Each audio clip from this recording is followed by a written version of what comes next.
Not even, we're unmuted, we're muted. Okay, so we're here now. That. Hello and welcome. You don't need to know any of the mistakes that just happened. Okay, hold on, I'm watching it. Let's make sure we are. I'm learning how to use Ecamm Live. So Heather's going to check and make sure we're all synced. Wait, is the camera on? Yeah, it is. That was the mistake that I made. There's a little bit of a delay in the live stream, as I'm sure you probably know. Okay, good. It looks like it's synced up. We are good to go. I did some test streams earlier today to make sure that that would be the case. Well, hello and welcome to a live stream on my channel in celebration of 40,000. Where is it? Oh, no, the sound didn't play. I meant to play the sound. There we go. Sorry, I'm learning all the Ecamm things that are happening here. So thank you guys for being here. I am super excited to kind of hang out and chat with everyone. My lovely wife, Heather, is here, who a lot of you know. Oh, what is the weird clicky sound? Who a lot of you know. And she's just going to kind of help moderate and keep things going. Yeah, but okay, honestly, can I make a comment about this? Sure. Honestly, the chat is at a point where it's a little hard to moderate. Could you believe you were at that level? No. That's kind of crazy. Yeah, you could go back. He always used to make jokes about this. Like, the chat would be so fast. Like, yeah. Oh my gosh. Well, you can turn on a slow chat option, but... No, I mean, that's not the point. I'm I just saying, know. like, you know. I just don't know how to take a compliment. Yeah, take the compliment, man. Jeez. Wait, I just see Mark Williams is asking, is your last name really Buck? It is. And let me tell you how fun it was to grow up with a last name that is 4 letters and the last 3 are UCK. Because elementary school kids are not that creative. Yes, that is my real name. Oh man. Should I go through these? Because there have been questions, but I'm wondering if people should just repost them. Yeah, now that the stream has started, I wanted to do the countdown thing because I'm, 1, learning how to use Ecamm Live, and 2, it just seems like it's helpful. There's several streams that I watch that do a countdown, and it's kind of nice because you don't miss like the beginning. And what would you have done if you missed all of this, you know? You would have missed the best parts. People are commenting on the matching. So these are our favorite colors. Of course, this was intentional by Tom Buck. Yes. I don't know. Everyone always asks about these cables. I mean, I could look it up, but if you just go to Amazon and you type in like blue XLR cable, you'll find Okay, so how do you feel?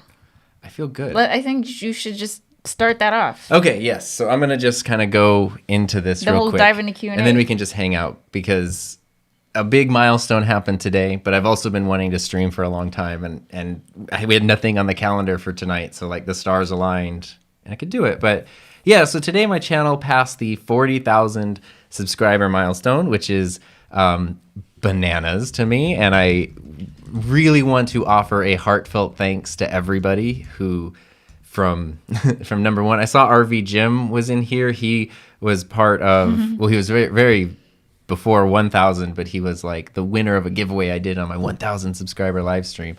And it's crazy because I've watched so many videos where people are like, oh my gosh, like I never would have thought. And then I'm sitting here like, oh my gosh, I never would have thought. But it's just a big number. I don't know why 40 just seems like, it's like basically almost the population of like our city. It's just a crazy thing, but crazier was that in January of this year, the channel crossed 10,000. And that to me was like surreal. I kind of never thought that would happen. And then it did. And less than a year later, it's at 40. And like the last couple months have been kind of insane as far as growth goes on the channel. And it's just, I don't even know where to go. I was like kind of thinking, hey, maybe we could hit 30 by the end of the year. And then that happened at the beginning of October. And now it's, you know, not even the middle of November. It's at 40. So I don't know. Maybe we'll just stop here and stall out forever. But I really appreciate all of the, just all the support and all of the really great feedback and community and all of those, you know, just that stuff that really makes it fun to do something like this because it is a ton of time and energy. And of course, if you don't know my lovely wife, Heather, she's owed a big debt of gratitude because way back when I was just thinking of and trying to get my channel started, she was the one that really kicked me in the butt to like, you should just do it and let me know like, yeah, it's actually okay for you to want to like post videos on YouTube and stuff, and you should do that. And that was a really big deal. So none of this would happen without her. So props. Yeah, can you believe I was like, how do you not have a YouTube channel? I mean, he had a YouTube channel, but he was so shy about it. And I was like, okay, not only are you a super cool guy, this is before we were dating. Okay, we were just meeting. I was like, not only are you a super cool guy, not only do you have the camera skills, not only do you have like all of the tech skills beyond camera and everything, and you're an artist, graphic artist who can make really cool thumbnails, and you're a photographer. How do you not have a YouTube channel? It's just, I had wanted one since I started this channel in 2017 and had wanted a channel since Now like he has 2012. one, so there you go. A lot of people leave comments where they're like, yeah, I want to get started, blah, blah. And I'm like, please just get started, because the only regret is not starting. Okay, really quick. Desert Cornhole is here. Oh! What is your favorite thing to do outside of this, and why is it cornhole? So I just had to say that. yeah, really because of COVID, we haven't been able to play cornhole as often. But last summer of 2019, we we're all were about that cornhole life. the Corn Pops, and we did like a 11, 12 week tournament of like, you throw the beanbag through the board with the hole in it. It was so much fun. And we didn't do very well, but that's okay.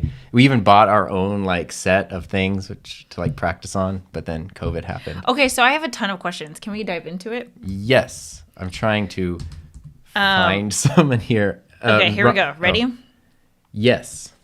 Ron says, give the rundown. How the channel started, what your initial goals were, and how you got to where you are now. I'm going to just give you a little. I know it's your channel, babe. Yeah, it's just all bots. I just bought a bunch of bots. No, I'm trying to say there's a lot of questions. Okay. So I know you can spend like a lot of time on. Okay. Okay. We got to get through the questions. Okay. Yeah, so the rundown basically, channel started in 2017, and I had wanted a channel for a really long time. Finally, like 2017 was just was like a year where I just wanted to completely do things my way and stop like doing anything based on the expectations of others and just try to like do what was important to me. And a big part of that was sharing what I made on YouTube. I didn't know how to do that, didn't know what to do that. Originally, when the channel was the Enthusiasm Project, I was like, you know what? I want to do like little profile pieces on people who are just doing stuff that they're really excited about. Because I've always been a big fan of the idea, not fan, but just it's been very important to me, the idea that your life is very temporary and you only have so much time. And the way you use that time is very valuable. And so the more I could share things of people who are just doing really cool stuff with like whatever limited time they have, I thought would be really exciting. The problem with that is it turns out that's really based on like everyone else's schedule. And at most I could do like one video a month or two. And then I quickly realized, oh, if I just get in front of the camera, then I can make videos like whenever I am able to in my schedule. I'm much more in control of my own schedule. And so that's kind of what I started doing, just sharing stuff I was interested in. I know somebody said they were sad I stopped making 3D printing videos. And I was just sharing a whole lot of stuff. And then over time, it just sort of evolved into like what it has become today, which, not to just shamelessly plug, but I have my podcast, The Enthusiasm Project, where I kind of talk about a lot of this stuff in detail. So if you want to know why I like stopped doing 3D printing or why I changed the channel name or all that stuff in like way too much detail, you can go to... he just comes in here and talks to himself for a whole hour. Search up The Enthusiasm Project on any podcast thing. It's and a great that'll pop podcast. Up. It's so good. Yes. Okay. I try to make that as quick as possible. Here we go. Props Question to number me. 2 from Optimistic Eminem. Can I connect 4 mics on Roadcaster Pro with the A10 Mini? Like use 4 mics as a sound with 4 cameras? No, right? 4 mics on the Roadcaster Pro. That's too many. Like use the 4 mics as a sound with 4 cameras. I'm a little confused. If you're connecting the Roadcaster to the ATEM, no matter how many mics you have, that's what we're using right now. No matter how many mics you have connected to it, I think you could see from this angle. Yeah, the Roadcaster here, ATEM over here. The Roadcaster going into the ATEM is just one audio source. If you have a mic plugged into each individual camera, each camera's audio source can show up in the ATEM, and then you can choose like the audio follows video option or change the levels and stuff like that. But that would have to be running audio into each individual camera. Anyway. Okay, ready? So the answer is sort of. unless I misunderstood the question. Chris Davis, ask Tom to talk about his experiences as a musician, please. Oh, I can't find That's that one here. real early. Okay. Yeah, so musician is a very generous term, so thank you so much, even though this room is like mostly full of instruments. Yeah, I started playing the bass in 2001. I actually have a video about it on my channel. It's called Loud as the F Word. And you can kind of like go over the whole story there. Basically, it was kind of the same thing as YouTube. Like I'd been wanting to do stuff for a long time, and then like 9/11 happened on Tuesday of that week, and that Saturday I was like 15, and I was just like, if there's something I want to do, I should probably just do it. So I went to a pawn shop and bought like the cheapest bass that they had, and then I got into guitar, and then over the years, like when we got a house, moved into drums, and I'm not great, but it's really fun. Check it out. Okay. Jesse Dollamore. Jesse Dollamore. I'm gonna add this right up here. You're gonna get. What are you gonna get? Yeah, you're gonna get air horns. That's You're awesome. gonna get this. You're gonna get. What is this one?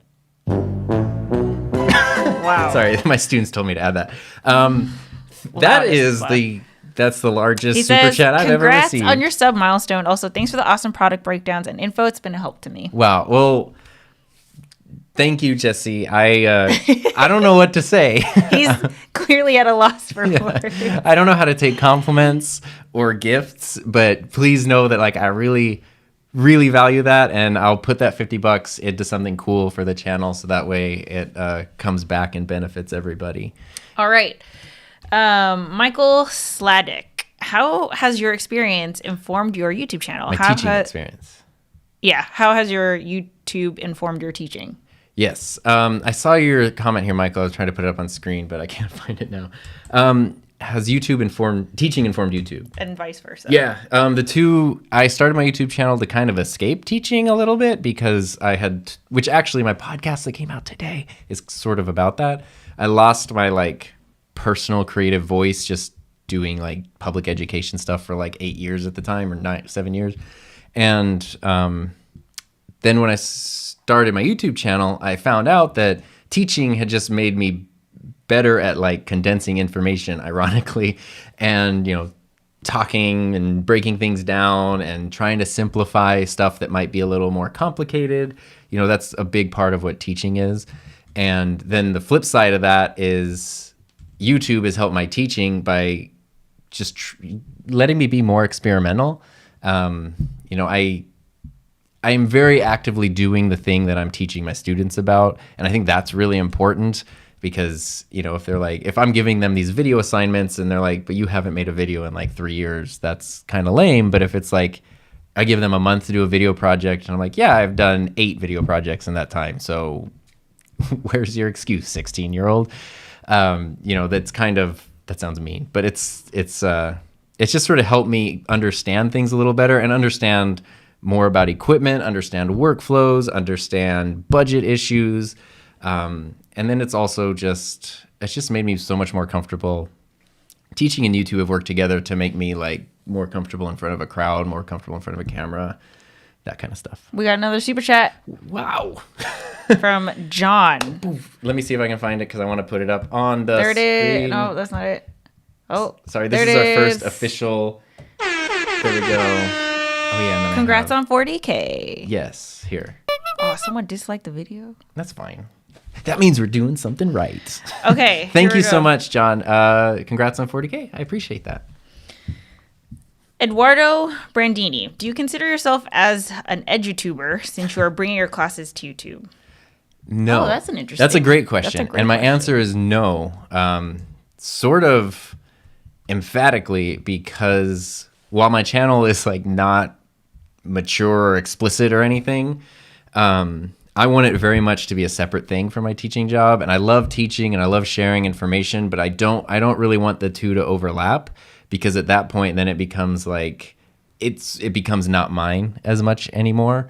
And I want the channel to be mine. there's a whole world of teachers sharing their lives, and sometimes I dive into that and I'll show like how I do something at work or a day in the life or whatever. But I don't want to be like, I don't want my YouTube channel to be a part of my day job. I want the two to be very, very separate, for very, very intentional reasons. Okay. Okay. Another super chat From Tommy. Tommy. Wait, I can't find it. There it is. Ba-boom. And then you get air horns. And then you also get, where's this one? I have more sound effects. You can have the party noisemaker. Yes. What is your setup now? The stream quality is great. Lens, camera. Thank you. This is our first official Ecamm live stream. We kind of played with it on our show not last week, but the week before. So we're using Ecamm Live to stream, which lets you do HD. It's been really fun to use. I've also been using it with all of my classes since then. I'm using the EOS R with the Sigma 24 1.4, and then up here I have another EOS R with the Canon 16 to 35 up there. And this week, I think it's this week, my video this week is all about why I bought a second Canon EOS R in the world of like Sony a7S III and Canon R5, Canon R6. I just went out and bought a second EOS R in 2020, and I couldn't be happier with that decision, so I did a whole video about that. So thank you so much for the support. Okay, Jessica Faith. I only have a Windows laptop, but I want to increase its webcam video quality for calls. Do you know what kind of external webcam would be good to invest in? If you're talking about just webcam, a while ago, like when I was doing live streams somewhat regularly, like early on in the channel, I bought the Logitech C920, which is like a $80 webcam from Best Buy. It's definitely better than the MacBook one, but it's also not like, it's not like this quality. But it's decent, and it's plug and play, and it's cheap. But if you have basically any kind of Canon camera, Canon has released the EOS Webcam Utility last May, and they've updated it since. And now it works really well, and you just plug a USB cable from your camera into your computer, use that webcam utility, and then you can select your camera in like any of the streaming apps, and you can use autofocus, you can clean HDMI out. It's like it makes any Canon camera a webcam. So even if you have like an old Rebel or something, it can now be a webcam. We got a new super chat. Jeez, we're gonna be paying the bills today. Geez, $20. Trids. Oh my gosh. Well, thank you so much, Trids. Banerjee. Super happy for you, man. Big up 40K. You're such a humble and amazing human with tons of knowledge to share here. Lots of love and best wishes from Toronto. Thank you so much. I was gonna make a joke about like, thanks for that. Your $30 is in the mail, but I genuinely appreciate. You gotta get the air horns going. Oh, sorry. You paid for sound effects. That's the whole point, right? Air horns. We got applause. Wait, which one's the applause? This one. Okay. These sound effects get me through my Zoom classes. Okay, another question. You ready? Yeah, I'm ready. City Extra says, can you run a Go XLR into a Roadcaster Pro? I really want those voice effects. I think so. I haven't used the Go XLR myself, but just fun fact, you can run almost anything into the Roadcaster. Right here, I have my Casio sampling keyboard from the 1980s, which you should maybe be able to hear. And it plays, and the best part about this keyboard is that it has dog barks. So this is the one from like Bob's Burgers. I got the sound effects from here. But anyway, that's not necessary. Anything that you plug into the Roadcaster, so you could run your mic into the Go XLR into the Roadcaster, and it should totally work. I just saw, which is so funny because he's going to pop up. Yeah, I knew. One of the other Tommies here, people named Tom, should live stream at I love 50K. that. All the Toms should band together. You should do an invite. There's like a cohort of Toms. Of course there is. Yeah, if we were drums, we would be Tom-Toms. Anyway.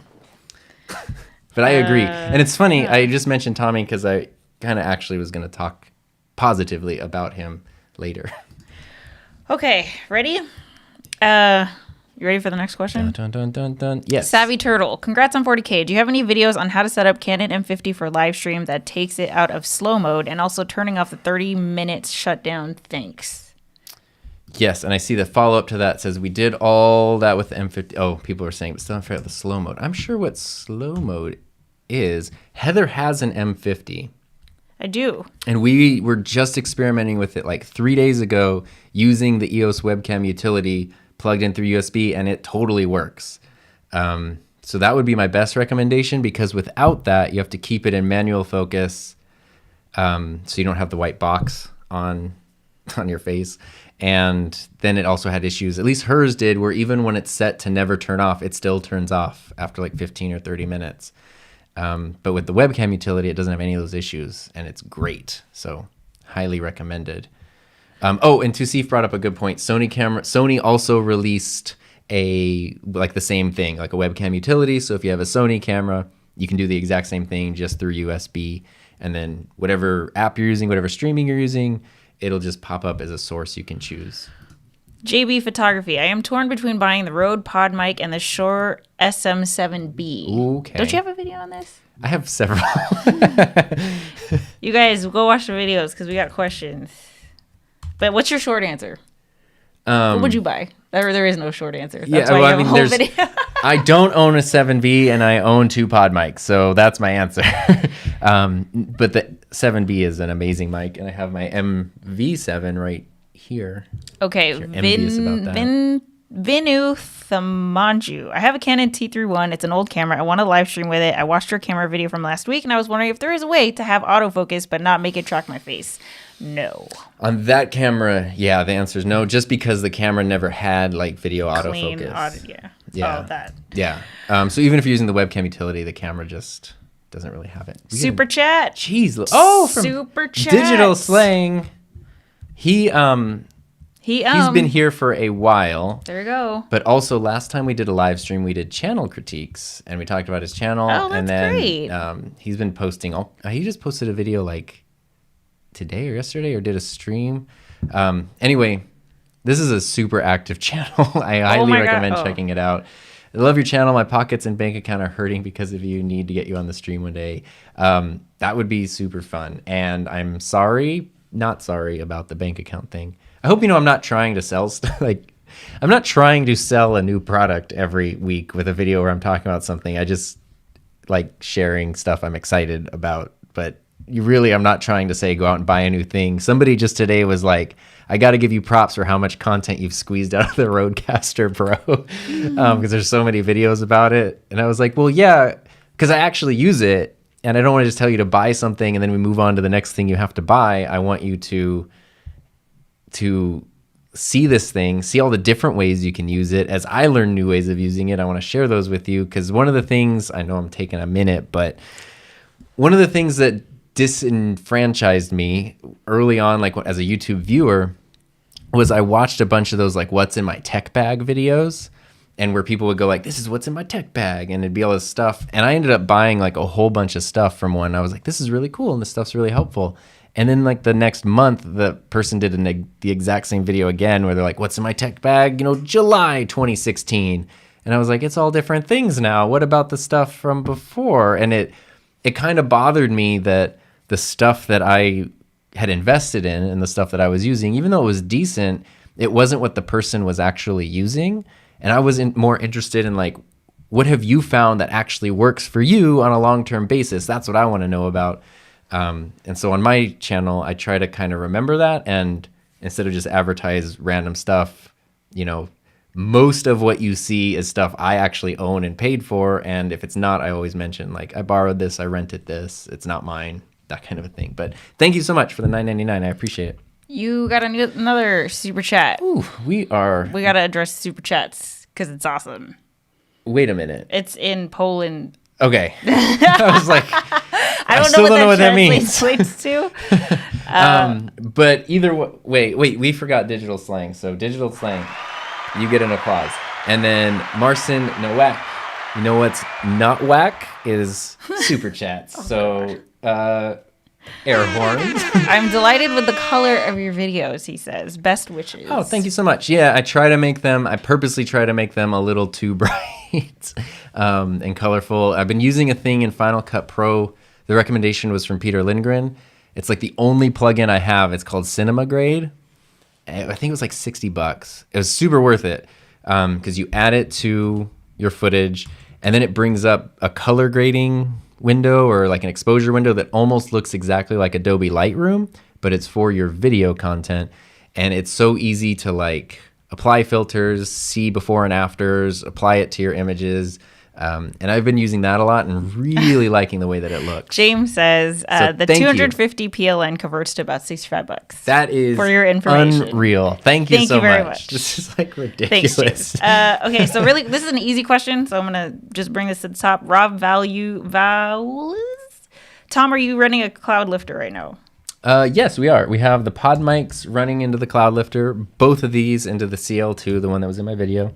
And our gain level is still at 35, but we're like, what are we at? 1, 2, 3, 4, 5, 6, 7. We're at like the 8th thing. So we're not at the top. We have plenty of headroom to go.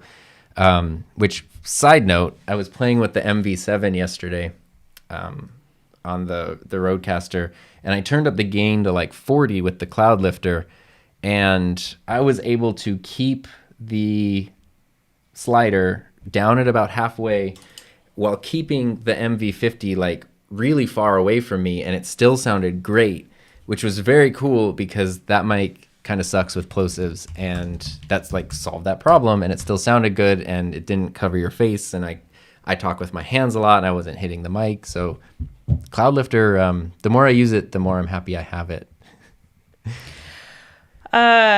Eduardo Brandini, due to COVID, more people search for educational content on YouTube this year. Did you create any specific strategy to cover this demand? Yeah, that's a great question. I'm trying to find it here just so I can. This is the thing I miss about StreamYard is Heather could like be logged in too, and we could both pull up comments. Yeah, Ecamm. So there might be a way to do that with Ecamm, but I don't think you can't even. I tried to block comments, but you can't see it on Ecamm. Oh, if it's blocked? Yeah. Okay. Yeah. We're learning. So could you repeat the question again? Yes, it was due to COVID, more people search for educational content on YouTube this year. Did you create any specific strategy to cover this demand? No. The thing that you did kind of ask yourself was, is it tone deaf to continue creating content during a time of what seemed like a crazy that was back in March and April. Yeah. So the big thing when this all started, at least in the US for us, because we were a little behind on the curve there, back in March, April, when everything started shutting down, I was like, should I keep making videos? Like, does anyone care about a mixer or a camera or something right now? And I decided for my own sanity, it was a good thing because it felt really normal. And other people that I talked to, I think I even did a poll or a post in the community page on the channel. Most people were like, no, this is actually really nice because it's an escape from just sort of the endless terrible news. So that let me know that it was okay to keep going. And then literally the week before the school year started is when I bought the ATEM Mini because I was watching a live stream from Peter Gregg, who was using it a lot at the time. And I was like, that's really cool. And then I realized like, oh my God, I'm teaching like online classes. And of course I'm going to want like more than one camera angle. So I'm going to need something. And I just bought this like right away. And when I saw how that opened up a lot of things in my workflow, I've just been, that's what's relevant to me right now because that's what I'm doing all day, every day. So that's just happens. It's like if you have a question, someone else has the question. If something's relevant to you, it's probably relevant to other people. So there hasn't been like a super strategy behind it, but I've been trying to focus more on things that I think are going to be helpful. Candy Corn Black Magic is making bank this year. I think they did the Emmys, right? Oh yeah, with all those really setups. Quick super chat. Sheesh. From D Nimin. Oh, delightful. James, their brothers. D says, thanks for all you do. Congrats on your milestone. Thank you so much, sir. D had a really cool live stream yesterday where he said a lot of nice things about me and in one part of it. And he was using the Shure SM58 based on a recommendation or a comparison from one of my past videos because that microphone is just really friggin' good. And his live stream is really cool. Like, you should go back and watch it. His backdrop, he's in like a hotel in Mexico, and the backdrop is just like a city from up in a sky. It looks really cool. But also like the content is really good. But if you're still here, D, one of the biggest things that your stream helped me with was you had to describe my channel to somebody else. And Heather and I are always saying, when you're trying to think of what your channel is about, could someone describe it to someone else in a sentence or two? Like, have you heard of Heather's channel? It's about blah, blah, blah. And does it align with your accurate? Vision? Yeah. And you described my channel as like, oh yeah, it's a lot about like desktop streaming and audio production and like video. And I forget exactly how you phrased it. I need to go back and rewatch it because it was very much in line with what the intention is, which was so... it was just so gratifying. Yeah. Right. So I was like, oh, good. I'm on track. So thank you kindly. Hope your trip is safe. And I don't know when you're scheduled to come home, but I hope you can come home when you're scheduled to come home. Okay. We have quite a few questions in the queue here. So Digital Slang, what are your thoughts on Ecamm? Oh, great question, actually. So far, I really love Ecamm. I've been using it, like I said, for all my classes because you can use it as a virtual webcam.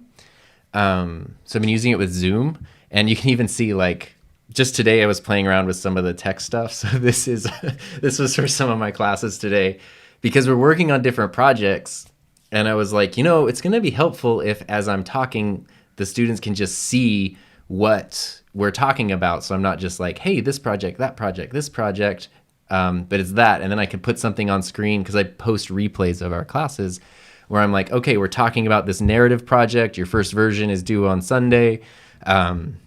So everything I'm talking about right then, they can see on the screen as being, okay, that's for Sunday. So I really love how easy it is to do overlays and stuff.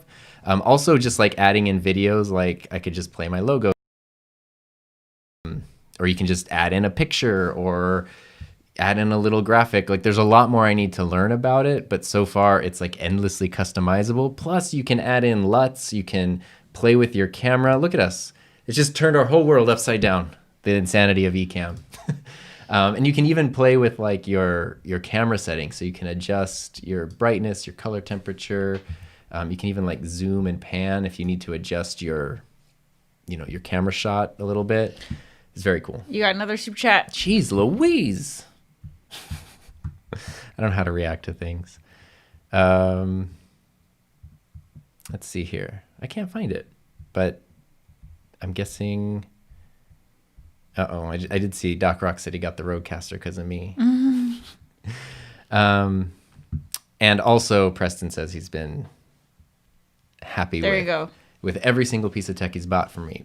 But, not from me. Which also, I know I pointed this out before, but this photo here is from Preston. It's a drone photo that he took as part of his aerial photography business. So it's awesome and it's always there.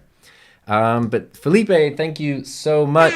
$27.90. Curious if there's a meaning behind that amount, and I appreciate every penny of the $27.90. Thanks so much. I know it's like thank you, but let's put it this way. I did a survey yesterday. Let me see if I can do something. Let me see if I can screen share. He's gonna screen share. Yeah, now this is like if you want to know what my Zoom classes are like. My like arm hurts from scrolling through your question. Well, I guess I closed out that window, but I have a few things I'll screen share later. But I that was weird. What was I going to talk about? I did a survey yesterday in the community tab of if people had a YouTube channel, a podcast, or both. And I was pleasantly surprised to see how many people had one or the other, and a lot of people had both. So if you're one of those people that has something where you're creating online, you probably know the feeling of like you click the new account button or you click upload for the first time and maybe nobody watches it. I know how that feels. But then after that, like getting to the point where you're like, yeah, someone's just going to give you $27 just because they enjoy what you do, or give you $99 or $50, like whatever. That's insane. It's like, it's flabbergasting. And I appreciate it so much. For everybody who's super chatting, please know that we did actually recently set up specific business things for the YouTube channel, including checking accounts and stuff. So all that money goes straight into there, which means it can go straight back into the channel. So hopefully there's some cool, like tangible benefit towards the donations. Also, when people are generous to me, I try to then also be generous to other people when I'm watching their things, and I like to, donate and support people that I care about and everything. So thank you so much. Just know how much it means to me. Go fund yourself. For privacy, I know you can't share your teaching directly from your school, but any thoughts in bringing some of those lessons to master classes? What do you think, Heather? Would that be a good idea? I have been telling him since day one, leaving money on the table, babe. I know. And it's, you know what I mean? I think that your experience and expertise is something that is valuable. Well, thank you. But yeah, that's not to say that the channel would, decrease in quality in any way, but it'd be cool to package something that people can. I would love to do a course thing. I was planning to do one earlier this year, and then this year happened. Mainly my biggest constraint, or my biggest excuse, at least at the moment, is time. But that's absolutely something I would want to do, because the program I run, I made up the program myself. I wrote all the curriculum. It's all just my thing. And it's been being developed for 8 or 9 years. Also, can I tell you that you've had over 200 people? It's at 195 right now. That's insanity. I know. It's you should go back. No, you shouldn't, because you got a life. But if you go watch it's somewhere on my channel. My very first live stream was my 50 subscriber celebration, and that was a completely ridiculous night. I don't know how many people were watching. It was 6, and I was running around spray painting celebration murals in the garage or something. But that was just so crazy. I remember having videos hit 10 and 20 views for the first time was a huge milestone. So I've seen some of you guys comment on how humble Tom is. This is he has the same kind of, I don't know if dumbfoundedness or disbelief Dumb is is a the good right word to word, describe. but the same as he had when he hit 50 subscribers. It's the same I can't believe that there are 50 people. And I of course I've been a big fan since day one, and I have been you should be something that you should be a channel that's out there, because you can help so many people. And it's anyway. It's very gratifying, and it's interesting to know that you can make videos that actually have an effect on. Okay, ready? people. Sherwin Munar, congrats on the milestone. How long have you been working with Final Cut Pro, and do you do a lot of post to your footage?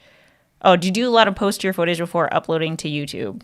I've been working with Final Cut since 2012. And Define a lot. Yeah, a lot. I mean, if you're talking about posts in terms of cuts and edits, you know what? I think I saved a sample timeline here just because I thought it would be helpful for one of my classes one day. Let me see if I can find that, because then I can just share with you what a timeline. Oh, he's gonna show you guys a timeline. That's cool. Looks like. It must be this one. Let me see. I think I can just drag it here. Boom! Oh, look at that. Yeah, it looks cool. This is my MV7 video timeline, which I just took the screenshot of it because it's really long. But my timelines usually don't extend too far up or down. It's usually 1 or 2 audio tracks and 1 or 2 video tracks with some cuts. As far as color grading and stuff goes, in this image, you can see I have the color wheels up. I use Cinema Grade, and then I kind of will adjust the colors a little bit. But that's really just for preference, and it's pretty minor. I don't know how to get this thing off here. It's pretty minor because I really do like the color that comes straight out of the EOS R. I don't shoot in a flat picture profile. I just shoot in the automatic picture profile. You got another super chat. So we got Sheesh Louise, $10 from Airport, 24 hours. Thank you. That's right. Thank you so much. I hope you're not stuck in an airport for 24 hours. Ron!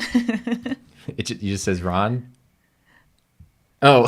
I just want to thank Tom and Heather for everything he's done on this channel. Through it, I found inspiration, laughs, and a community I really love. You're both special people. Aww. Can I just say, so there's quite a few people in the chat, like Ron and Tusif and James and Mark, who are... and Jessica. And I think I saw a few others who are part of the live stream that Heather and I do on her channel every Thursday. Shameless plug. 4 p.m. Pacific time. It's called The Couples Table. Yeah, it's not about cameras or anything. It's just about It's about life. It's about our life together. Yeah, it's on her channel, which I'm kind of I have a couple channel things I want to do real quick.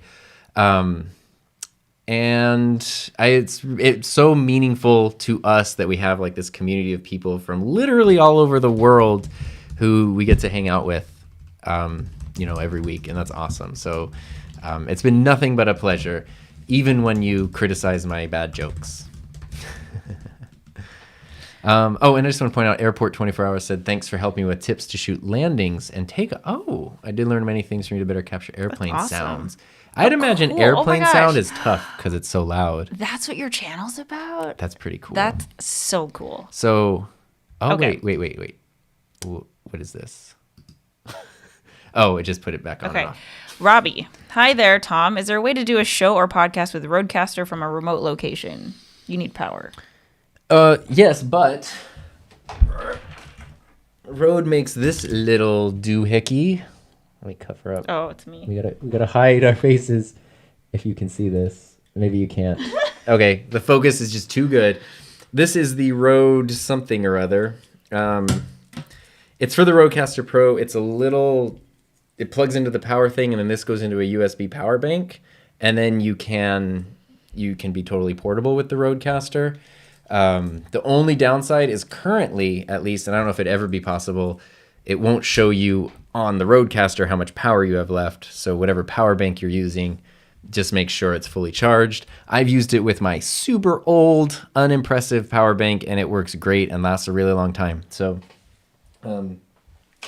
that is one way to do it. There is also, which I haven't tried yet, although I would love to be able to check one out, the Zoom P4 and P8 are battery-powered multi-track recorders, which are supposed to be like pretty decent. Galaxy CDS rocks and flips. I was trying to use a Canon M50 with StreamYard and had a weird delay. Any suggestions? That's so hard. That's troubleshooting. Wait, what was it? I was trying to use the Canon M50 with StreamYard. Okay, StreamYard is tricky. Huge benefit to Ecamm, though, is literally while it's live, I can adjust 1 to 30 frames of delay with the audio in real time. StreamYard, I couldn't find a way to do that. So, unfortunately, that was one of the limits.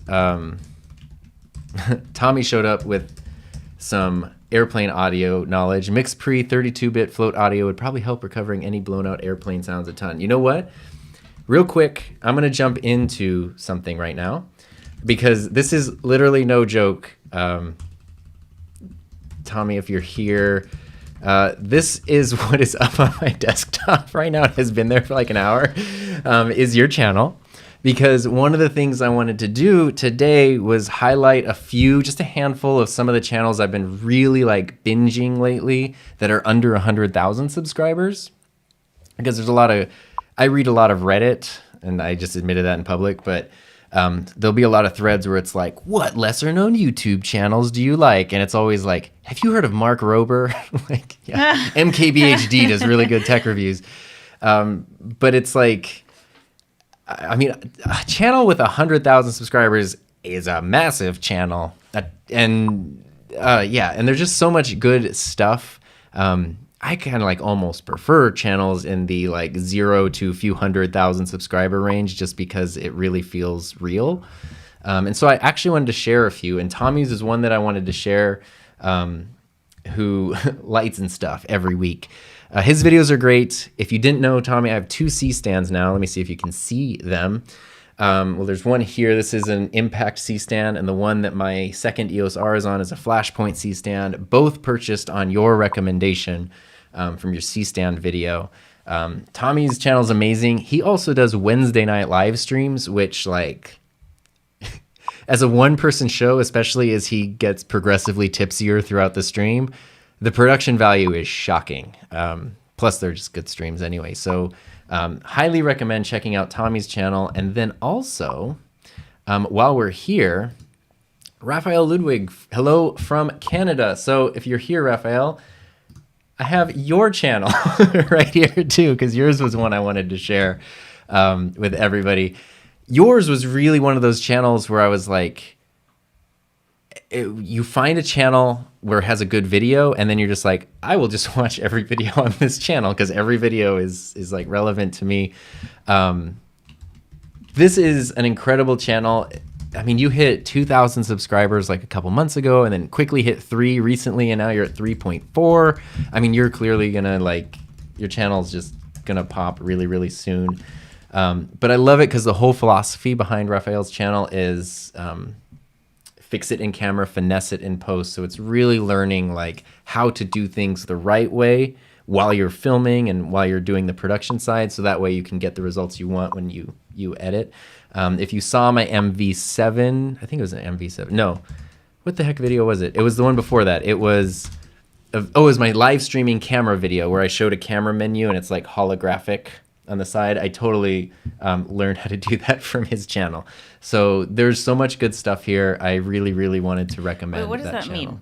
Go into Ecamm preferences and uncheck the app sound effects to take the pops from comments out. Oh, is that what the pops are? Oh, look at this. See, Ecamm. Oh, so Doc Rock is like in charge of the Ecamm community. Oh, well, like, great. We should connect. Where do I go in it? Audio? The Jackie Jazz. Okay, so if you guys are just joining, I'm trying my best to keep up with the questions, but just post your questions in the chat, and I'm just going through them one by one. There's like 8 questions, and I have a separate document going. So okay. Well, I unmuted I muted the popping sound, so we shouldn't hear that anymore.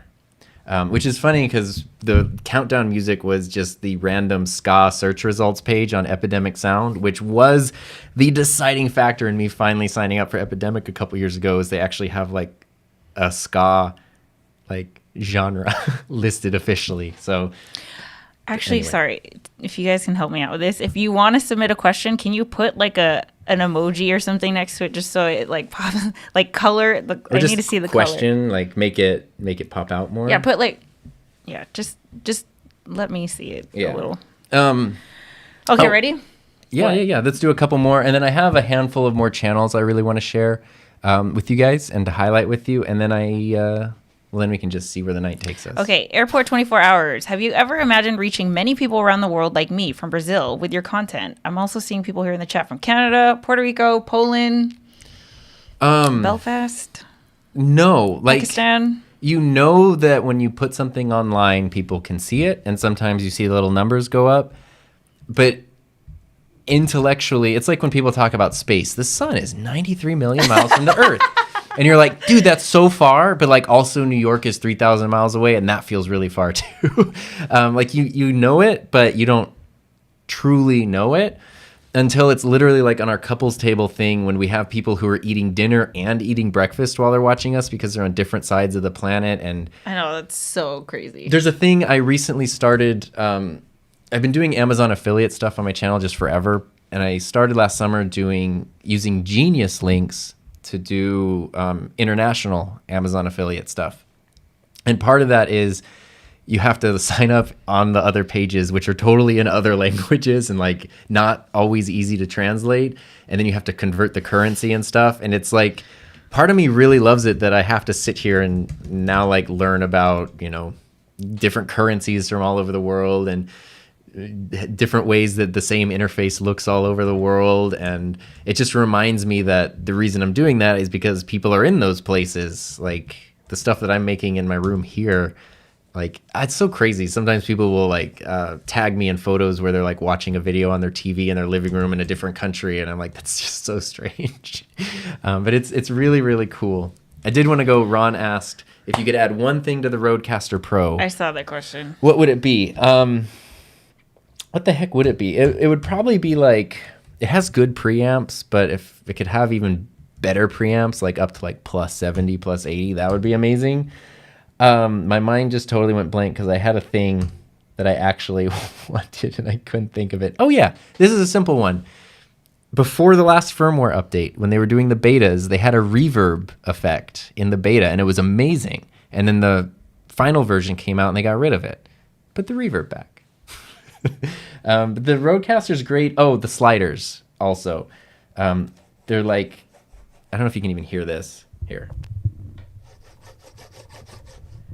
They feel like they sound where it's like the buttons themselves are metal, but when you slide it up and down, it just sort of feels like a little like, it doesn't have that nice smooth, I don't know. The tactileness of the sliders I would love to be into. Super chat. Oh, It's a big one. Well, actually, I don't know what MX is. Your content is very valuable from Danny HDZ. Hids. Danny. Thank you Hids. very much for your time and sharing knowledge. Now I have 11K subs on my channel. You inspire me. Love from Mexico. Wow. Oh, there you go. So it must be, yeah, there we go. Here it is. I found it. Woo-woo. Well, thank you, Danny. I appreciate that so much. 11K subs is very, very big. I remember, was it summer of 2018? Heather and I were at a meetup, a No Small Creator meetup with like Cody Warner and stuff. And there were a couple people there. I think I had Wait, 1,700 subscribers, I think. you just got these on Amazon, right? Yeah. And there were a couple of people there that had like 11,000, 15,000 subscribers, and I didn't even want to talk to them, even though they were like super friendly and nobody was like, it was not an exclusive club. But I was just like, that's such a different world from like my whatever. And what I've learned is it is a massive accomplishment, really, to have any number, but 11K is huge. And I've also learned like, everybody's struggles are kind of the same.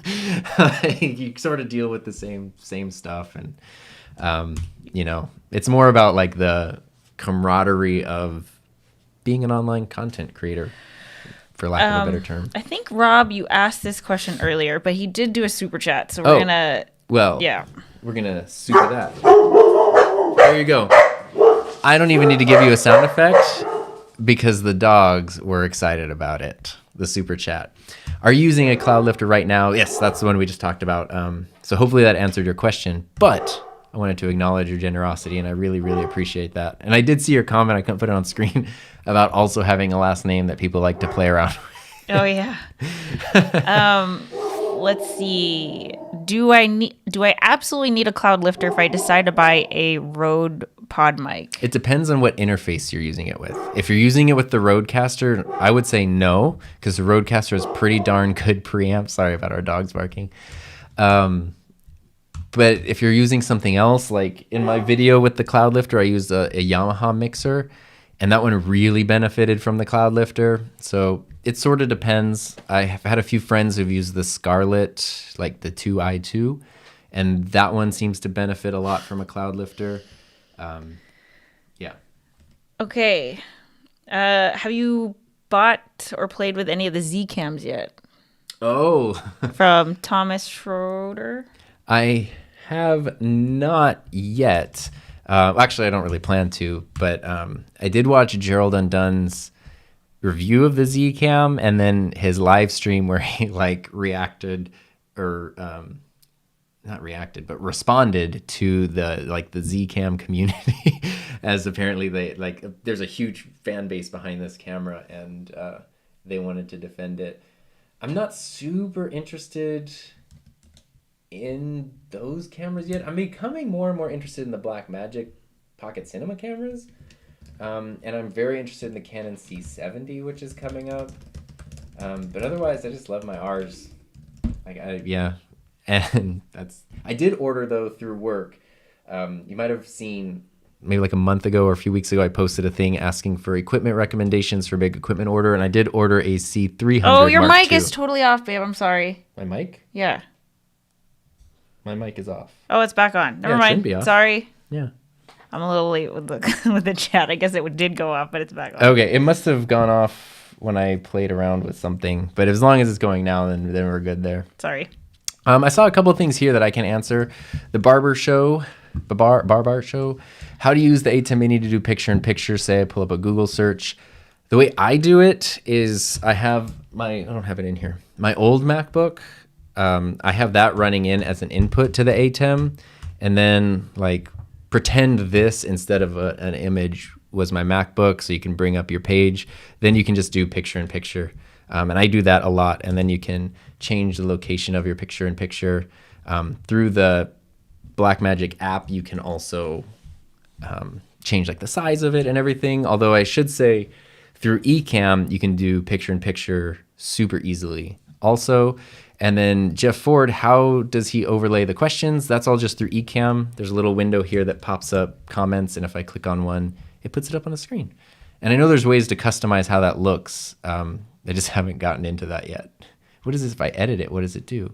It says you come at It says you're going in and out. Tom's XLR cable might be intermittent. Intermittent fasting over here. I've been pushing too many buttons, and that might have messed something Fades up. in and out. The noise gate. The noise gate's off. Tell Tom it fades in and out at times. It's cutting in and out. Well, let's... Well, here, just switch with me. Okay. I was going to say we could do a whole... Why don't we just switch the cables?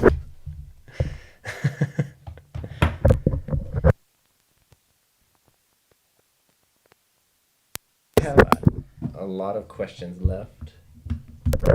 There we go. Hopefully... How's that? Hopefully that works. Hopefully you can hear me. Not sure what happened there. I have my headphones here, but I took the... It's a mess. Can you guys let us know if this is okay? Yeah, hopefully that works there. Sounds good. Sounds good to me. Okay. Okay. Really quick. Cool. Super chat. Super chat. Where is it? Luckily, the super chats get highlighted from James and Mark. Jeez, you guys. Thank you so much. I can't tell you enough how much channels helped us level up ours. Huge congrats. I miss your vlogs. Me too. It's funny that you say that, James, because you want to know what's over here on my screen is your channel. Channels I wanted to highlight. Speaking of like my 50 subscriber celebration, I reached that milestone specifically because James, during a live stream, sent people over to my channel. And James and Mark have been friends with Heather since college. They're both amazing people. And when I met Heather, she was like, yeah, my friends have a channel that's about them eating. And I was like, I don't understand. And then she's like, you just have to watch it. And then I watched it and I was like, this is really fun. It's super like enjoyable and like wholesome in a way. And it's really great. So if you want, especially a lot of fun live streams, I highly recommend James and Mark. They're real close on the road to 20K. It'd be real fun to hit that for the holiday season. I guess it was the noise gate. It was too aggressive. But don't worry, I think we're fine now. Which is weird though, because I don't have the noise gate turned on. Oh, he says he doesn't have the noise gate turned on. Anyway. I'm double checking, but yeah. Go check out James and Mark's channel. It's fun. I actually made a video all about the noise gate. Oh, they're going to go live in an hour or so. Oh, there you go. So when you're done with us, you can go check out they're actually James and going to Mark. they're going to be playing with their new air fryer. Ooh. We've been talking about getting one. I want to share just a couple other channels that I've been enjoying quite a bit lately. Some of them are shameless plugs.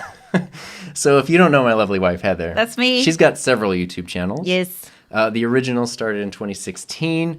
And this is where, if you want to see us just sort of chat kind of like this every Thursday, you can go to her channel, Heather Just Create. Hang out with us.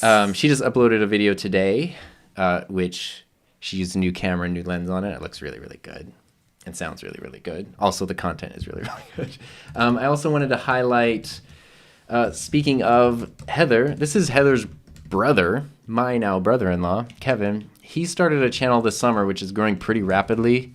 It's at 570 subscribers, which in like 3 months is ridiculous. It took me 6 months to get to 100. So not that I'm jealous. But he's an amazing designer and artist and like creative. And he's really been learning like a lot about Blender. And he's been posting videos of his progress. And they're not tutorials, but if you just watch them, you'll just see as he like creates something from scratch. It's very, satisfying and very like relaxing to watch. So I highly recommend checking out Kevin's channel. You can probably see some of the other ones that I've got up here in my bar. But one of the others, if you know maybe some of the things I've been a little vocal about on social media lately, is an underrepresentation of female creators, especially in the camera niche.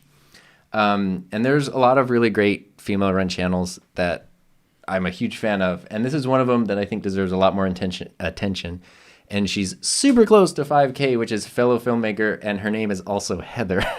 But she's like very practical, down to earth in terms of filmmaking gear. She has a career in the industry. She did this incredible video.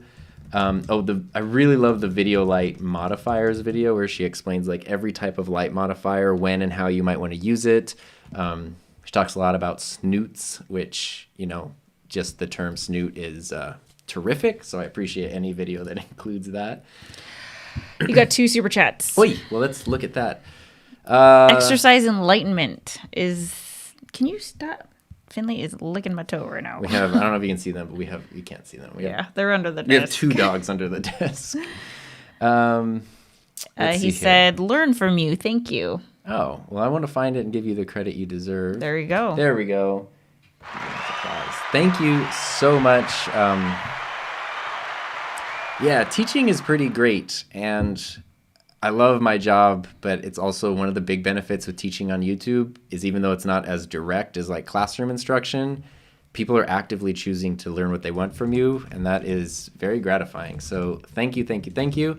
And Robbie Lawrence, thank you so much. I totally hang out with you on Twitch talking nerdy AV stuff. Twitch is a platform that I don't understand, but we have friends and family who are very big on it, and I enjoy it. I just don't understand how it works.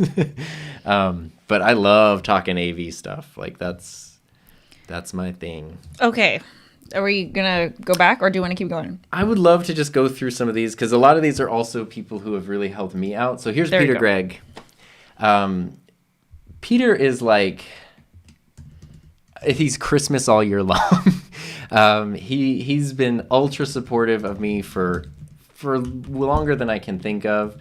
He's been such a huge help to my channel, and just like his set is the Christmas room, which is decorated like Christmas all year long. So even when it's July and you watch a Peter Gregg video, it's Christmas, and it's awesome.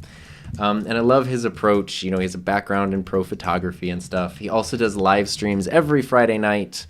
When is it? 10 p.m. Eastern time. And I'm like always there. He has a second channel, Peter Gregg Live, for the live streams. And they're just really fun and really wholesome. And I mean, he's had a huge effect. He's why I'm using the A10 Mini. He's why I'm using Ecamm Live. Like, hugely inspirational dude. Really quick. Yes. I'm sorry to interrupt. Doc Rock says, you can set up a widget so super chats automatically come up. It's the globe icon in the overlay window. You know what? I saw widgets earlier. Globe icon.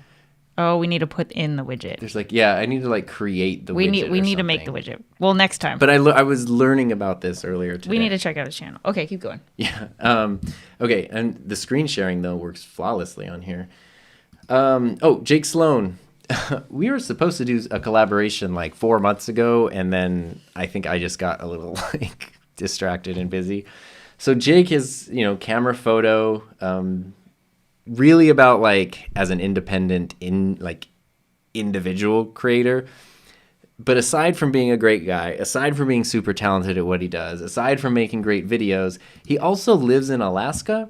So when he tests out something, he gets to test it out with like glaciers and ice caves and like these amazing landscapes and stuff. So I remember that guy. Yeah, so and he does a lot of live streams too, but any stuff you watch on his channel, no matter what it is, you're also going to get like amazing landscapes and just like it's a really fun channel. We live in the desert where up until today it's been like in the 90s and hundreds. Let me tell you how nice it is to go watch a Jake Sloan video in July when you live in the desert. It's quite terrific. I wanted to highlight Felicia Smith. She's another filmmaking channel, but again, just kind of very down-to-earth, nuts and bolts, like real-world applicable info about filmmaking, lighting. If Tommy's still here, he can appreciate anyone who's going to talk about light meters for a significant period of time and why that matters. And that's, pretty terrific. And then also, if you're into photography, especially if you've ever watched Thomas Heaton, who's an English photographer, he does these like amazing photo stories and things. If you like that vibe, Wayne Robertson is incredible. I think he's in Ireland. I don't know if he says it. Oh, Scotland. Sorry. And he just goes out and does a photo journey in a beautiful place, tells you different things. We've got visual weight up in here. We've got a little bit of gear reviews, but it's really much more about technique and philosophy rather than the gear specifically. And Wayne has been working hard. He uploaded a video yesterday. Like, he's consistent with his channel. He delivers great content. He's also been like hugely supportive of my channel for a really, really long time. So highly recommend Wayne Robertson Photography. So those were my little like handful of under 100,000 subscriber channels that I've been like binging content on lately, and I wanted to highlight them just because they're awesome. Does that make sense? I hope that makes sense. I'm sorry, it's very hard to listen and read your questions at the same time, babe, but I'm sure it makes sense because Okay. you always make sense. Yes, I do not always make sense. Is the Okay, thing. ready? Aaron Perez, any drone videos, footage in the near future? Interested to see some great clips and how to make the most of having one. Recently bought the Mavic Air 2. Oh, the Mavic Air 2. Nice. I have my Mavic Mini right here, the one I won from Potato Jet, which is like ridiculous. And then I actually have my original Mavic over there. The next drone video I plan to make, I'll just tell you now, even though someone copies me, that you heard it here first, is how to do overhead photos, like an overhead merging photos together to get almost like a Google Earth shot. Because if there's a big building and you try to take an overhead view of it or a property or something, you'll quickly realize the drone can't go high enough to get the entire thing in the frame.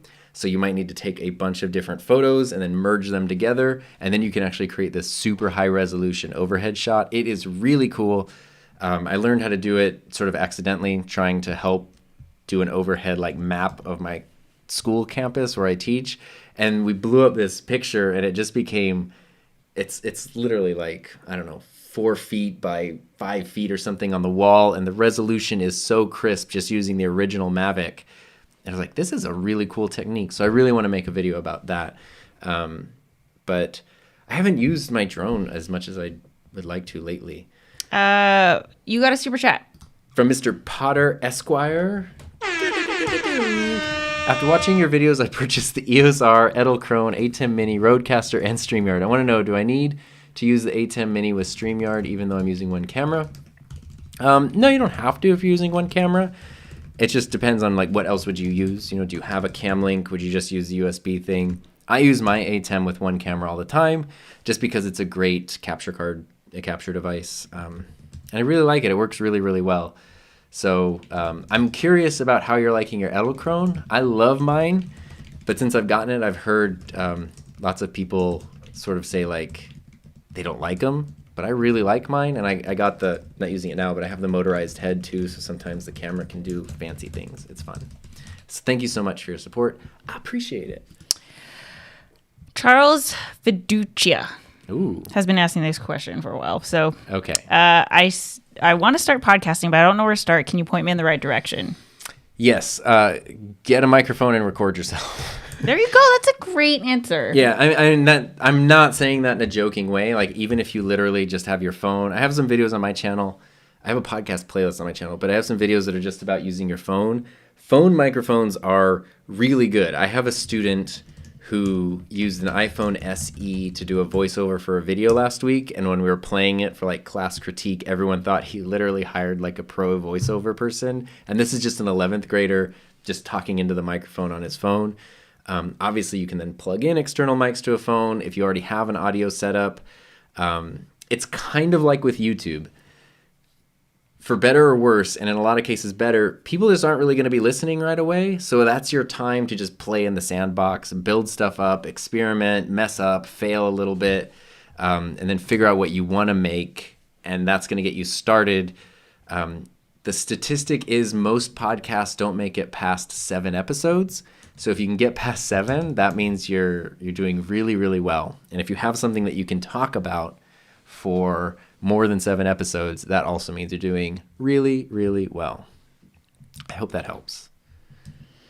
Okay. Also, thank you, because you're doing an amazing job of handling Or all of this. Raids. Is there any other mixers besides the Roadcaster Pro that you would suggest with the pod mic?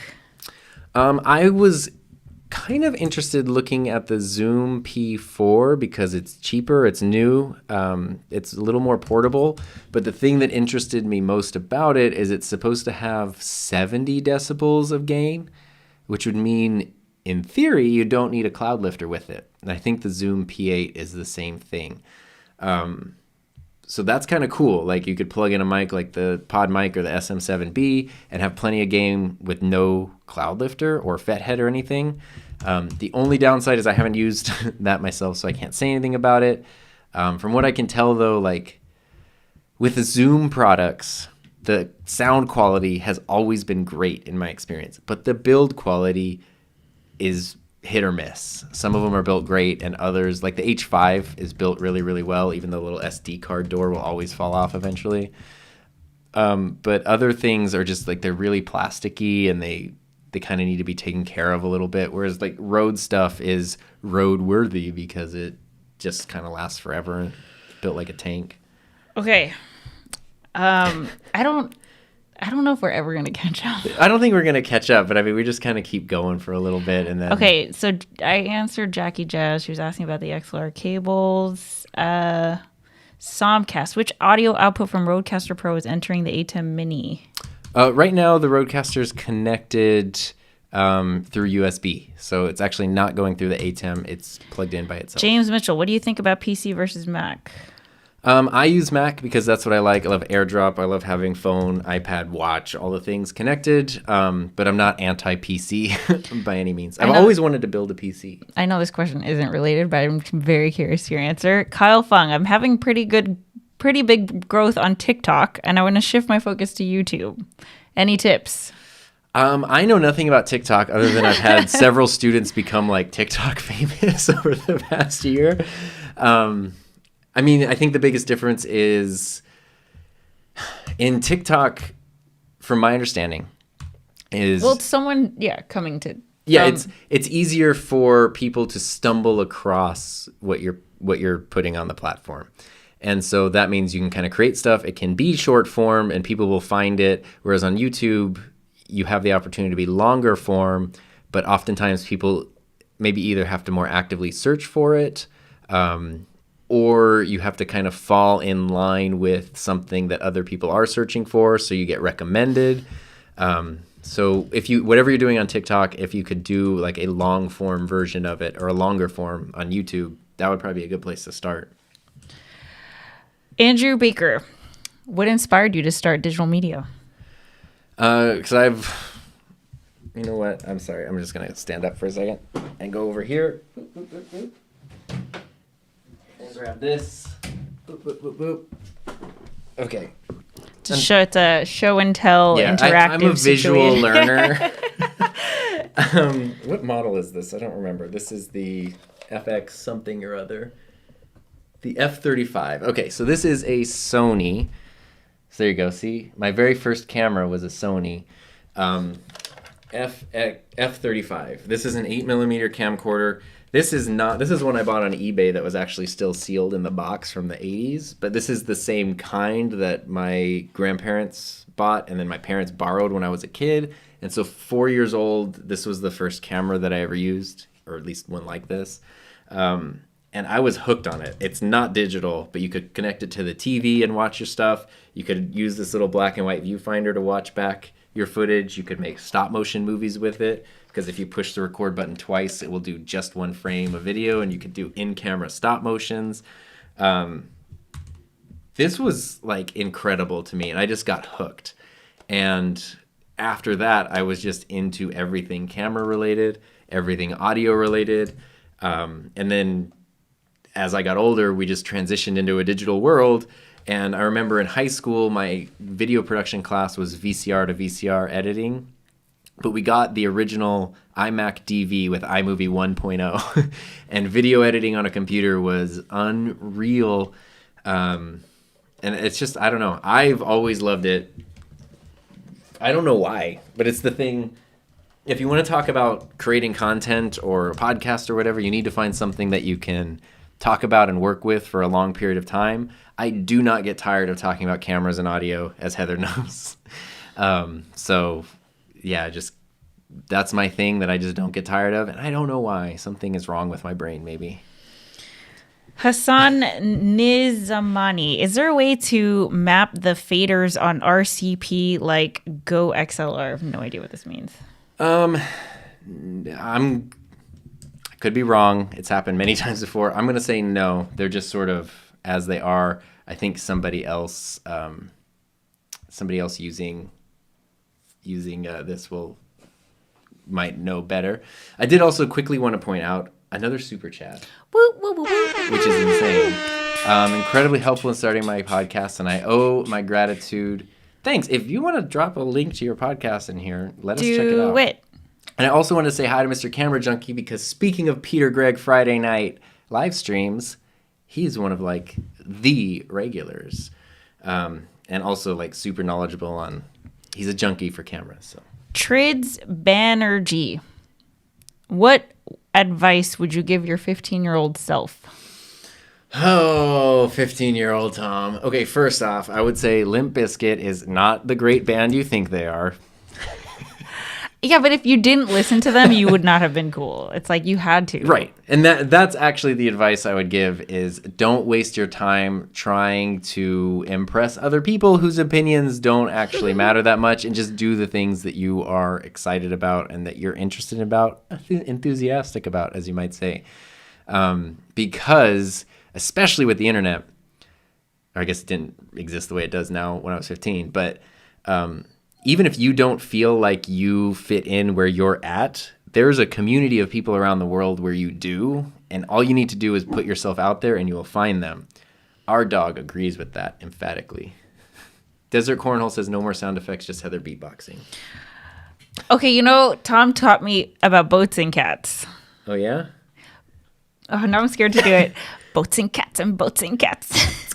Oh, he's like way better. Oh, he's so... Okay, do that again. Go.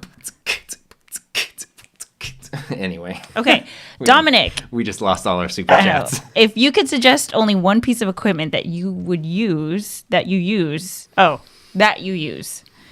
what would it be? I mean, I think it's everything I do is primarily rooted in video. Video is the EOS R. Equally composed of visuals and audio. So the EOS R, Roadcaster Pro, I mean, bread and butter right there. You can't go wrong. The 9016. Hi, Tom from New Zealand. Your videos have been very helpful in starting my podcast. Can you recommend any good free programs for applying the podcast audio to Zoom call vid in post? DaVinci Resolve is like an amazingly good free editor. You could do that even though with iMovie. You could do that. I mean, I would probably go with DaVinci Resolve just because it's such a good application. Okay, Alvanito, I see you just put in a new question, but I have your old question on here. So would you say your public school teaching allows you to pursue your interest, or your interests allow you to pursue your public school teaching? Your experience isn't compensated fairly as a public teacher. Did Tom start as a classroom teacher? Did he transition from private industry into classroom teaching? Cool. I see the second one. Okay. Yeah, thank you for appreciating teachers. I appreciate that. In high school, my big thing was like, do I go to film school or do I not? And I decided that I wanted to have a consistent paycheck. The only other thing I'd ever been interested in was being a teacher. And so it was my senior year that I decided I wanted to be an English teacher because I was super good at English for some reason, terrible at math. And I started as an English teacher. I did English and yearbook.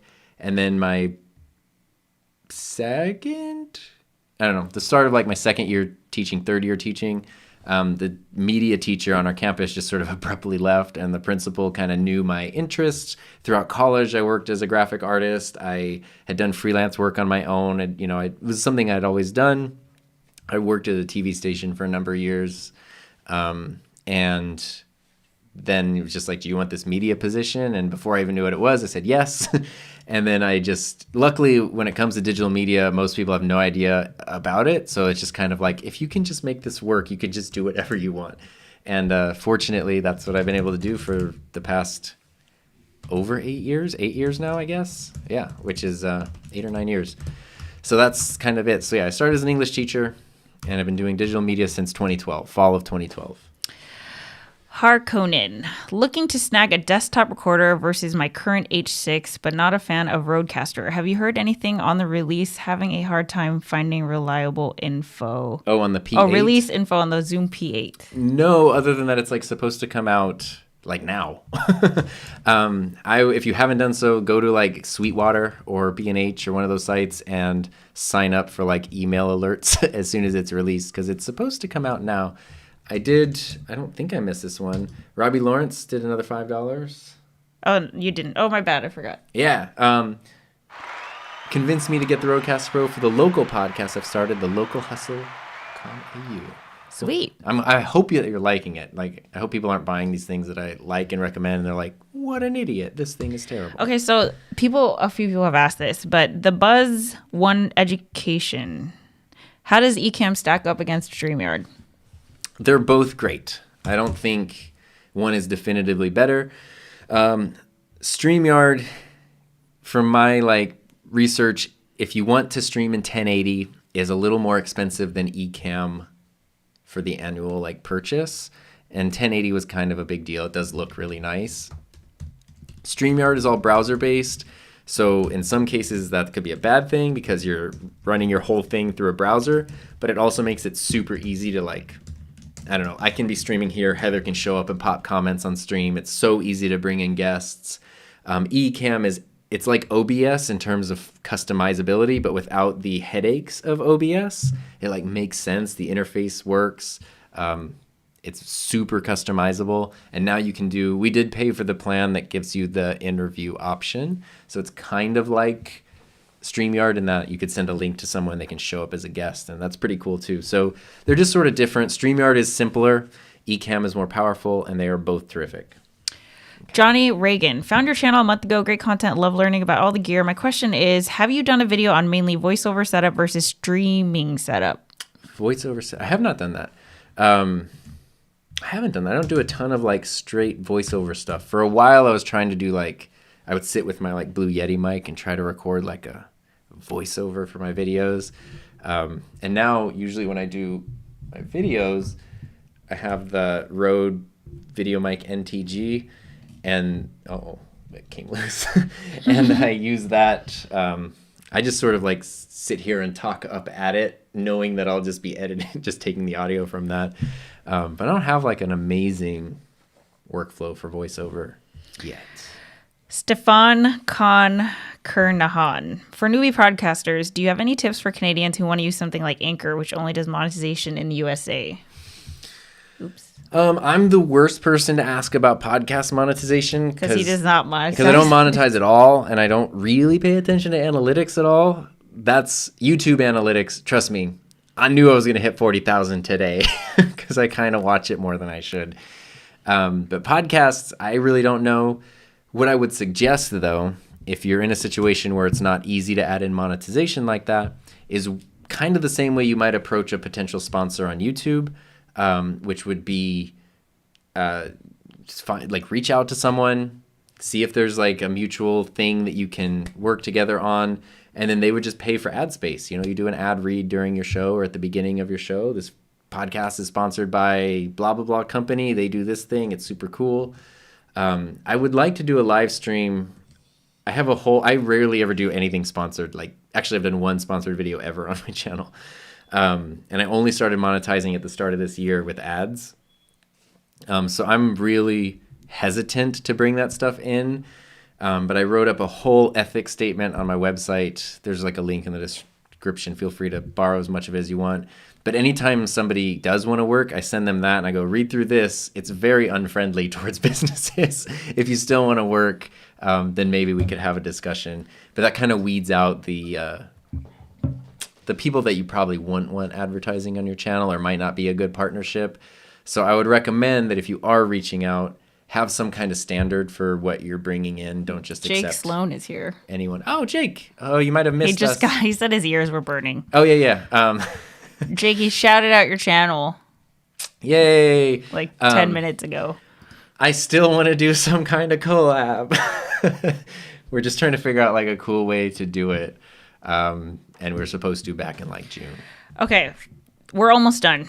We're almost caught up. Daniel Salas, thanks for your videos. Do you recommend dynamic or condenser microphone? I'm a drummer and I've bought for, I don't know, Mikey drum set? Is that a brand new?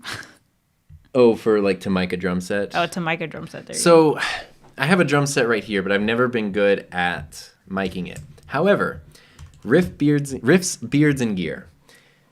yes, it's mostly guitar focused, but if you want a channel that's going to teach you all about how to do music, audio, and different microphones, maybe he even has a recommendation, dynamic versus condenser for drums. I would lean towards, for anything that's going to be up close, I would lean towards dynamic, just because they're better at picking up sound nearby. So like if you're going to put something on the snare, like a little dynamic mic, if you wanted to get like, well, actually, that's a lie, too. I was going to say condenser for picking up more space, but that might be wrong. I would lean towards dynamic overall, but I'm not an expert on miking drums. That's been like, I'm scared of learning how to mic drums, so I've never done it well. Super chat. Oh, from Captain Spank. Came for the content, paid for the puns. Much love from Down Under. I think you mean Down Punder. Oh, gosh. She has to live with me. Oh, she doesn't another have one. To, she gets to. Two more. Oh, boy. Wait, well, they're not. Oh, here we go. There's one. Mr. Potter Esquire, thank you again so much. I don't know if you can see this over here, but oh, you can't. Just out of frame, our dogs are like wrestling. They're like wrestling. You hear weird noises. I bought the Edelkrone head one and slider one. They work fine, although the Bluetooth remote connection. Oh, you know what? I bought this thing when it was announced. It's a little Edelkrone remote, and it works. It was kind of funky to connect, but now it works great. I like it because I don't have to deal with the app anymore, but it eats through batteries insane. Like I just had to buy rechargeable AAAs for it. So when the batteries are charged, this thing's pretty great, but it will literally, the batteries last like not even a day. And I did want to point out to answer our question. Oh, wait, we got another super chat. Got another super chat. I should make sure to thank you so much. We're going to keep our roof over our heads this month. He said, thanks for getting to my question. Got the Roadcaster and pod mics after watching your channel, and it's been great. Congrats on 40K. I'm so glad you're using them. I hope they're working out great for you. I love mine. When you see my videos about them, I actually use them all the time. So stand behind the stuff. But let me see if I can find it. Here we go. To answer the drum question, dynamic for close mics, condenser for the rooms or overheads. That was going to be my suggestion. I feel vindicated. That's cool. That's cool. James Coley, how to start for teens. You're a teen teacher. What? You teach teens, so how do you start for teens? Oh, yeah, that's tough. Is it? Well, I mean, it depends. Like, I'm guessing if you're watching this, you have a device of some kind, likely a smartphone. That is a very capable tool. And then saving up as best you can to, if you want to lean more towards audio, getting like a microphone and interface. If you want to lean more towards video, getting a decent camera. Don't just get the cheapest camera you can afford because your phone will probably be better. Like, really save up. Save birthday money. Save Christmas money. I remember, like, back in the day, I used to do yard work. Just save up money here or there. Save birthday money. Sometimes I'd have to save up for a year or something to get, a piece of equipment that I wanted. If you do have anything, like what my students do through my program is they will, when it's not COVID time, they'll check out equipment and then they'll take on their own clients. Like they'll do portrait sessions, they'll do video work, and they'll earn money, and then they'll eventually, sometimes takes 4 or 5 months, they'll be able to buy their own gear. So if you have a way to borrow some equipment from someone for the time being, and then maybe use that to do some paid client work, and then use that to buy your own gear, it's a good way to get started. Ooh. Used gear is great. You don't. My neck Thank hurts. you. We've Okay. been going for 90 minutes, and you have been like. Wow, it does working not really feel hard. like that. Okay, Marston Nowak. What do you think about the Rode Video Mic NTG? Oh, it's great. So here's like a funny story. I've been making videos about Rode products for a while. I didn't even realize I had so many Rode products until I started making videos, and I was like, everything I own is like Rode, Rode, Rode, Rode, Rode. They just hit the sweet spot for me of price and functionality and reliability. And Rode has always been super friendly to me. Like they featured me in some of their videos. They put me on their social media. Quick question. Are we using Dynamics right now? Yes. Okay, there you go. They've put me on their social media. But sometimes people always accuse me of like, yeah, if someone's going to give me a free Roadcaster, I'll make videos about it too. And I'm like, no, I paid full price for that. The only free things I've really gotten, I got some of the accessories. So like these little mic clips, I got those for free. I have a really nice free Rode hat. The only things for free are they gave me a PSA1 boom arm, which is like the best boom arm there is, and this Video Mic NTG. But they gave it to me because Peter Lindgren asked them to give it to me. So despite all my videos, it took somebody else going like, hey, maybe Tom could have something. And I was very interested in this mic, and I really like it. It can be plugged in and used as a USB mic, but the best part is on the back, it has a physical gain knob. So what I love to do if I'm not in here is like the mic's on my camera. Is that what I use for my video? Yeah. Oh. The mic's on my, like the mic's facing forward, and then I can turn it towards me, turn it down a little bit, do like a voiceover, turn it back and do that. And it's really, really good. I love this microphone. I haven't done like a video on it or anything yet, but it's a real good mic. Okay, Miles Patton. Hi, Tom. Can the ATEM Mini take the place of a Blackmagic Design Intensity Pro 4K capture card, or should I get both? It can take the place of it. So it is its own capture card. Goop, what would you suggest for a $200 mic for relatively untreated room for mainly voice, like podcast and voice acting? I mean, you could get by with a $100 mic. Do a pod mic, we have cables getting pulled here. Do an SM58, do an SM57 with a windscreen. We have a little corgi eating some cables. I don't know if you can see him. Oh, you can't. They're just out of all the shots. But I would kind of stick. I mean, you could look at like the Rode Procaster, which is not the Roadcaster Pro. I don't know if that's $200 though. I would look at the Shure SM58, SM57 with the windscreen, pod mic, of course. I mean, if you watch my video about the MV7, this is a pretty decent mic. It's just not great with plosives. So I have a corgi who's eating a power cord down here. You don't need to be a power cord, buddy. Okay, we only have 2 more questions, and then I'll be Okay. caught up. Yay, yay, yay. Team Workaholics, what camera do you recommend for podcasting for beginners? As we know, some video Canon cameras don't go past 30 minutes. Yeah, so it depends on how you're doing your podcast. If you're not recording in the camera, okay, most Canon, if not all, non-cinema cameras have the 30-minute recording limit for, we won't get into it, but they do. If you're doing your podcast, like right now I've had the EOS R on this whole time, but it's not recording. So it'll just stay on forever until the battery runs out. But if you want to record, you could use something like Ecamm or even OBS for free and record directly into your computer there with any of the cameras. As long as it has power, you can set it to not auto power off. I mean, it's hard for me not to recommend the R. I know it's a little bit pricier though, or a lot of bit pricier. The RP is really good. It's like a little baby version of it, but the battery's not as great. But there's such a difference. There's really good cameras you can get for like $400. But sometimes to overcome the frustration, they're going to bring you like, I really recommend saving until you can get into that $1,000 and up camera range, because the difference between a $400 and a $1,000 camera is like, it's like how a Chihuahua and a Great Dane are dogs, but like these are the same thing. Are you serious? That's such a huge difference. Going from like a $2,000 camera to a $4,000 camera, you're not going to notice nearly the difference. So I would recommend getting the best camera you can, and then regardless of if it has a turn off limit, just use like OBS or Ecamm to record. Ecamm records great. I've been doing that for my classes. Oh my gosh, we're almost caught up. Dominic, would you ever do an entire YouTube video from just your iPhone, recording, editing, sound, etc.? That would be cool. Yeah, Challenge. I'm not huge. Like D Nimmin was here earlier. He's big on mobile content creation. It's not huge onto my thing.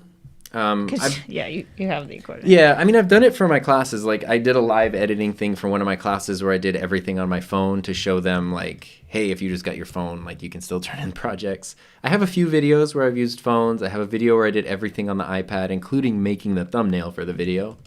I could do that, but I'm not huge into, like, filming with phones. And if I did that video and people liked it, they would want more like phone videos. And it's like why I don't make 3D printing videos really anymore, is because people liked them and they want more 3D printing videos. And I was like, I don't know anything else about 3D printing. I ran out of stuff. So, yeah. Fabled, have you tried any Neat products, especially the Worker Bee? Wait, any what? Neat products? Is that a brand name? Oh, neat. I think you said Or neat. just like neat, like the adjective. Oh, any neat projects? Oh, meat product. I don't know. Okay, Bean Kid MC. I'm a little confused by the question. Does I'm the sorry. Roadcaster Pro mixer have reverb or delay? No. It had reverb in a beta firmware, but then they got rid of it. So my hope is it will return. So far, it has never had delay. But the reverb sounded awesome. Mitch Joel, I'm struggling with lighting. My home office is all wood, dark wood paneling. Any recommendations? I'm using a Logitech Brio webcam. Just don't know what to do. I mean, you can start out with, I have a video on my channel. It's like my favorite $85 video light. And it's an $85 light that I got on Amazon a couple years ago. It worked great because it's super bright and it has a softbox and it's $85. I'm currently using a Falconize RX something or other, RX 18. I have a whole video about that. That's my key light, but it's more expensive. It's $300, I think. And then, yeah, I mean, getting some kind of soft diffuse light. Godox makes some really good lights that are, you know, like the SL60 is a really good one, SL120. But if you're working on a budget and you're just starting out, go look for, like, search on my channel and find the $85 video light video and check out that light. Uh-oh. It's not super durable, but it's super bright. Okay. So they know how to stay just out of frame. But we have a golden retriever there's the squeaking corgi. a koala in here. Yeah. Sorry. Ben just got his toy and it squeaks. So, okay, 2 more questions and then I'll be all caught up. Okay. Okay. NC Media. I do virtual live events. What complete setup would you recommend to take a load off the computer? God, that's hard. Oof. Yeah, that's that's probably more of a question than I can answer here. However, He does do consulting, so check out his website. sure, yeah. Hi, my name is tom.com/consulting. But also, I do have a video about live streaming high school graduations, and we rely heavily on like black magic, everything. Sorry.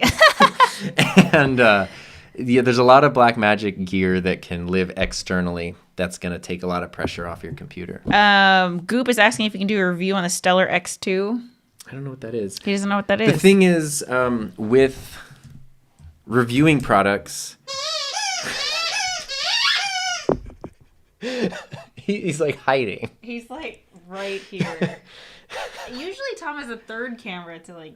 I know, show, like a. But Jeez, buddy. oh, bro, don't spam your question. Come on, I'm gonna hide you. Not cool. Yeah, black magic things. I forget what the other question was. I'm hiding you. Yeah, we don't want to spam Well, he things wants here. to know: can I hook up the ATM Mini into Sony Vegas or editing programs like that? And I'm also gonna hide your. It just acts as a webcam, so it'll work into anything that will take a webcam, a USB webcam. Okay.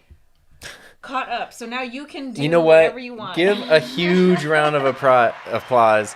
Go check out youtube.com/HeatherJustCreate or youtube.com/Heather Ramirez if you want like more tutorial-based YouTube videos because she deserves a lot for helping out with the chat here. Also, Tom's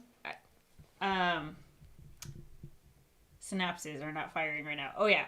Tom and I run a Oh, yeah. YouTube mastermind group. So, We've got you here. Now it's the pitch. I'm kidding. No, I just want to throw it out there in case any of you guys, want to work with us to build your channel. It's a group coaching thing, so it's not like, it's not like private coaching, but I mean, we have a good sized group, so it pretty much is like, everyone gets a lot of time. But if you want to work with us, we meet twice a month digitally, just on Zoom. And it's basically just us coaching you through building your brand on YouTube and creating YouTube content, all of that stuff. You can check it out at ytmastermind.com. I will leave a link in the chat. Okay. People were saying your mic was cutting in and out, so that's why I moved it Okay. over. I need to check out my cables. I just want to say, Mr. Potter, if you have more questions, you don't have to super chat. But Ecamm to solve. I don't know if StreamYard lets you record, but check out OBS, if you want to just poke around for free, because OBS is free and you can record directly into there. I use it regularly, although now I'm moving to Ecamm. And here you go. Look, I can put you up here, Heather. You know what? It's the blue cable, babe. I know, because I've been moving it around all the time. Here. Whoop. Whoop. How's Which this? ones? This is... Hello? There, now Hello? you should be... Testing. 1, 2, Probably 1, need to 2. play with the game. Bump, bump, but up. Yes. Hello. Can you hear me? We're getting there. Boop, boop, boop, boop, boop, boop. Oh, also Sean from Think Media was like my mentor 4 years ago. He taught me everything I knew about YouTube. I taught everything I knew to Tom. So Sean was a big part in this whole thing. True. And one of He's great. One of the things that I'll say, like if you create stuff, is a huge value for me on my YouTube channel is being authentic and maintaining authenticity, because that's what lets us have a community like this. That's what lets us engage, is not feeling like it is just a sales pitch, not feeling like it is just a cash grab or a fame grab or whatever, but that it's genuine. Like, I make videos because I like to make videos. I film them all myself. I edit them all myself. This is a spare bedroom in our house. Like, it's not, it's not a facade or anything. But I was so concerned with protecting that authenticity that it took me too long to realize you can be strategic and authentic at the same time. And people like Sean and Heather are the ones that help me learn that, like, oh, you can have a little bit of strategy. It just means like you're burning your calories wisely rather than just throwing energy all over the place. And, so yeah, anyway, if you want to take time to sort of learn how to be strategic with your channel, that's not a bad thing. Tom. Yes, ma'am. You have 206 people tuning into you live right now. By far the most ever. How do you feel about that? And this is ridiculous. Like, it's been so busy because I've also just been doing this all day with all of my classes, and then like I ate a burrito and then we did this. So that's been my day. I've just been sitting in front of here since 7:30 in the morning. And then we walk the dogs and then we go to bed. When I sit here and just think about that this is a thing that is happening, it completely blows my mind, and it makes me so happy. Not that it's about numbers. Like, I know that's a very cliche thing. But like Heather was saying, having 6 people tune in, having 3 people tune in. I've live streamed for nobody before. It's wildly just unreal. I just want you to know. So Tom's like, okay, I got to turn off the couples table in my head because I was about to launch into whole like goal setting thing. If someone has been here this whole time, so anyway, they're on board. Shameless plug. Go check out our weekly live stream podcast over at my channel, The Couples Table. We stream every Thursday at 4 p.m. Pacific Standard Time. But what I was going to say is that Tom is like so supportive with all of my endeavors and making sure that I take time to celebrate and acknowledge progress and all of those things. And I just want to make sure you do the same thing for this. And I know it's not about the numbers, and we know that, but it's 3 years, a whole lifetime of never giving up, of really, I remember all the times where you were frustrated with the channel, when you were confused, when you weren't sure how to move forward, when when it started to become a source of stress versus, fun and creativity, and how you manage to juggle that and work through that. And it's so cool to have, that you kept going and look at what's happening now. And I'm so excited about it. And just so you guys know, I saw someone else say this. It really is hard work. Like, none of this has been overnight. And let me tell you who is king of freaking consistency and never settling for less. Tom really does. Actually, I answer this question for you, but you should also chime in. On average, how long does it take you to make a video? Yeah, so a couple hours to film, maybe 2 on a typical video, maybe like 2 hours to film. And then somewhere between 4 to 8 hours to edit, I would say. I don't really know because I've stopped trying to make whole videos in a single day. Sorry, I have a corgi eating a power cord again. And what I've been doing is like filming on one of the weekend days, like maybe filming on Saturday or filming on Sunday, and then letting the footage sit, which is very hard. And then Monday, Tuesday, Wednesday, like in the afternoons, editing, maybe a little bit on Sunday or something. And like kind of coming back to it, like getting to a certain point, coming back the next day, certain point, coming back the next day. So I don't know what the total time is, but those little breather moments, the day's time to breathe, has really helped the videos to come out better and has helped me to keep like a fresher perspective on them. It's just really hard to learn patience. Are we feeling good here? Have you ever accidentally live streamed by accident? Oh yeah, for sure. I made sure not to do that today. I don't think anything. I mean, nothing crazy. It's not like whoa. And then I went on like this insane rant about something. It's just. I think it's just like, oh no, now I have this dumb thing that's sitting in my like video archive that I need to delete. But everybody's made dumb mistakes. Mr. Potter. Mr. Potter. I don't mind sending super chat for your knowledge. You've been a great help for That's so assisting me in my nice. purchases. Jeez. Jeez. Well, just thank you so much. If you haven't done it already, like if you want to share your link or whatever to the stuff that you're working on, let us see it. Let us check it out. Feel free to drop it in the chat. I appreciate you being here. I'm glad that you're getting value from the stuff. Can you show the other angle really quick? Yes, here is. There we go. There's Benny. This is Benny's. Hello, the boots. He's been here. He's been under the desk this entire time. This is Ben's. And now he's getting antsy. He's starting to get antsy. What was I gonna say? Oh, Mitch Joel, super chat. Oh, it hasn't popped up yet. But Ron said, I'm beginning to suspect Mr. Potter's operating some sort of very slow money laundering operation. And Mitch Joel, $10. Thank you, sir. I appreciate that so much. I had a pun and then it escaped me. Joel, well. Oh, God. Michael Lou just subbed. I appreciate that. Doc Rock, when we get free, visit me in Honolulu. We can go to Hawaii on our way to Japan. Yeah. Because you know who's learning Japanese right now is this lady right here. Konnichiwa. Ohio. I've absorbed it through osmosis. Tusif was the first channel which was reviewed by me. That was so cute. My schedule kind of sucks at the moment, but I would love to do live streams more often. Mm-hmm.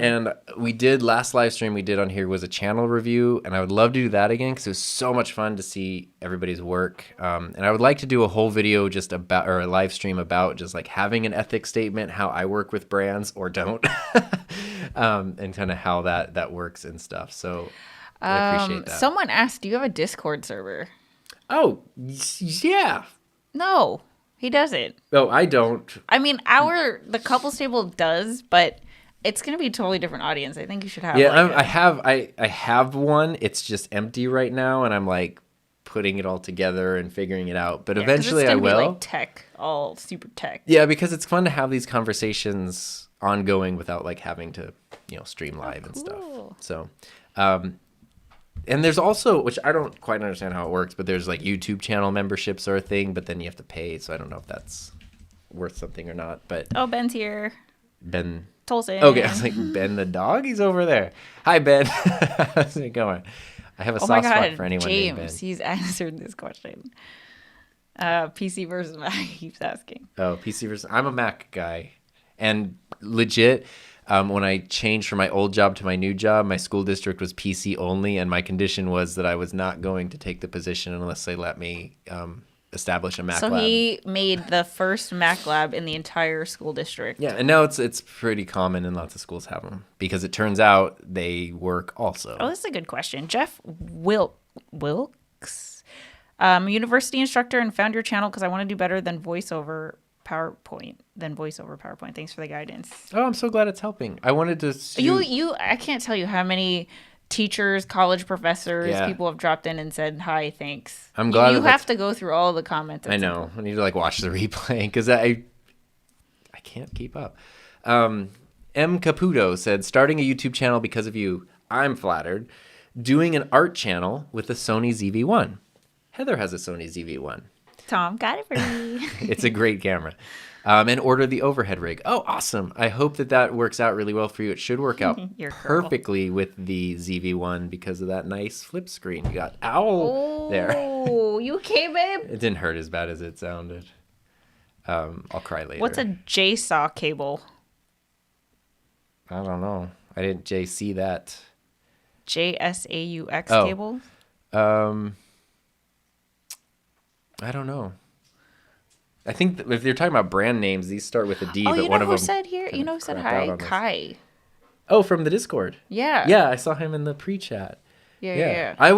So here's a tip. I don't know if he's here still, but if you are a YouTube creator or a podcast creator, finding a little community of people like in your range, you know, so if you have like 200 subscribers, finding a group that has, you know, people that have 50 to 1,000 or so is really helpful. I was part of a Discord mastermind like 3 years ago, 2.5 years ago, that was like 15 people, 10 people, and we did channel reviews, channel critiques. We kind of like helped each other figure out what the heck we were doing, and it was really fun, and it was a really cool community, and some of them now have hundreds of thousands of subscribers, and some of them have, you know, stopped creating and stuff. But if you have a way to find a community of people that you can regularly connect with and online, that's not super hard to do, I really recommend that.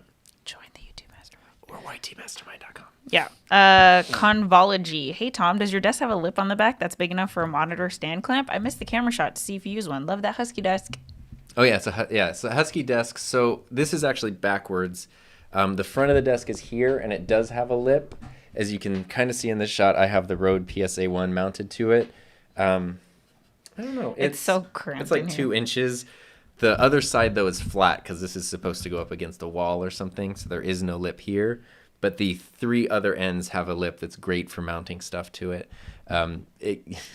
Ignore my crazy cable mess over here. We've switched to this shot where everything looks clean.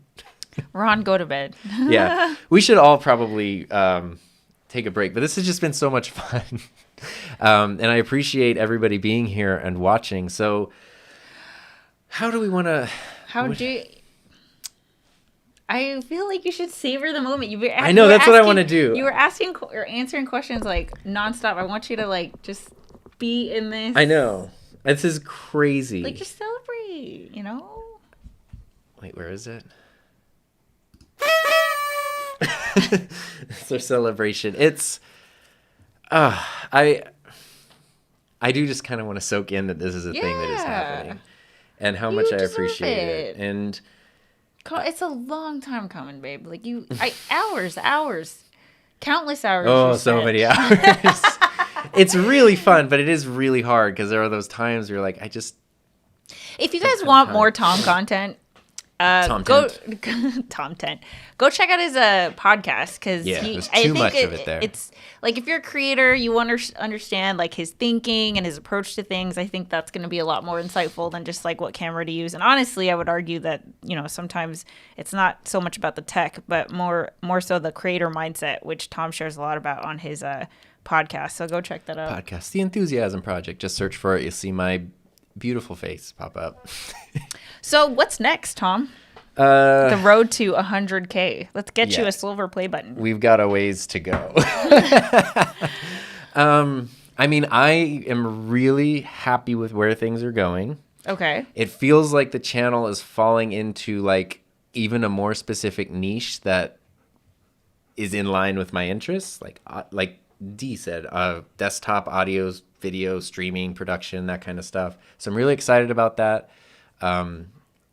I kind of just want to like keep doing what I'm doing. I don't know. I know it's not like super exciting. I'd love to, my big push this year and what I'd love to continue is focus on community building, which has, I'm not going to lie, and this sounds like the weirdest little flex in the world, but it's been kind of harder to keep up on. Like I try to reply to every comment, but now like I can't. And that's a weird like thing to say, but I try really hard to reply to everything and build a community. But he spends so much time trying to reply to everybody. So. It doesn't have to be about me doing it, but providing like the space in which to do it, whether that's a Discord or something, whatever. I think that's really important because the thing that makes it sustainable and in terms of just the long run is having that team, that community behind it, that sense of belonging. So working to just, cultivate that kind of a thing around the stuff that I and we are excited about, that's my big focus. How do you speak for so long on your podcast? He's a teacher. Yeah, the thing is I've been teaching for 11 years. Let me tell you, I can talk about stuff for long periods of time. Doc Rock. Oh, thank you, Doc Rock. You rock. Be sure to reach out so I can get you up to speed on Ecamm quick. Love to do an interview session. Aloha. # aloha. Thank you so much. I don't have Hawaiian music, but you can have... That's Blair's here with a super chat. Oh my goodness. It's just right above.